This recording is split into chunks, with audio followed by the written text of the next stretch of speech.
Fief de David Lopez, lu par l'auteur. C'est un nuage qui m'accueille. Quand j'ouvre la porte, je vois couler sous le plafonnier cette nappe brune, épaisse, et puis eux qui baignent dedans.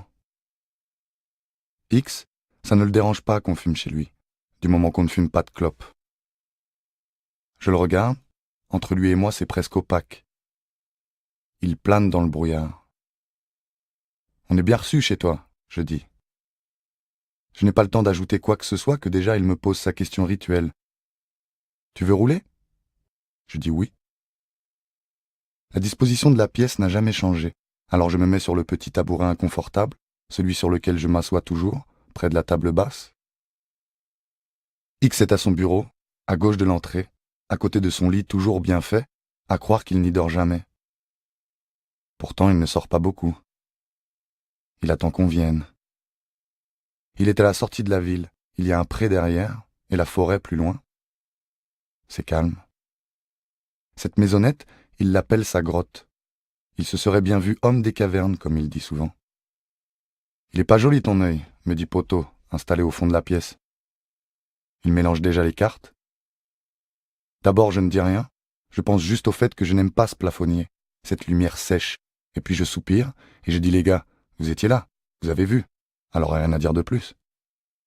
Ça s'est pas joué à grand-chose, il fait, et moi je lui réponds qu'on ne joue pas.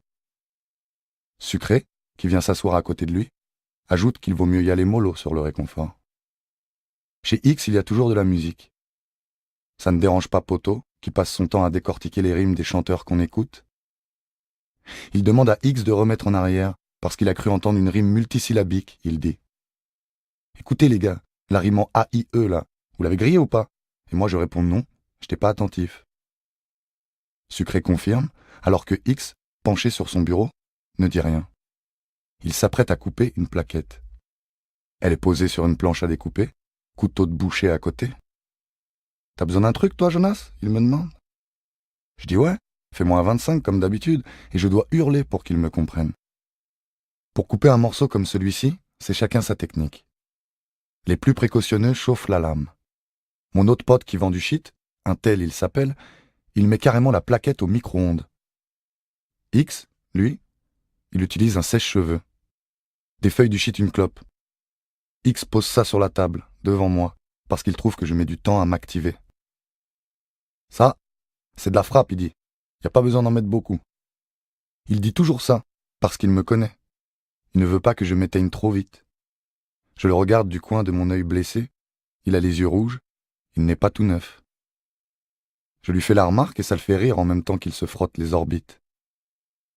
Je comprends mieux pourquoi il me dit de ne pas trop charger. Bon, on joue ou quoi ?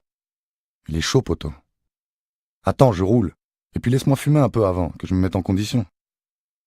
Hé X, vas-y, baisse la musique, j'ai mal à la tête.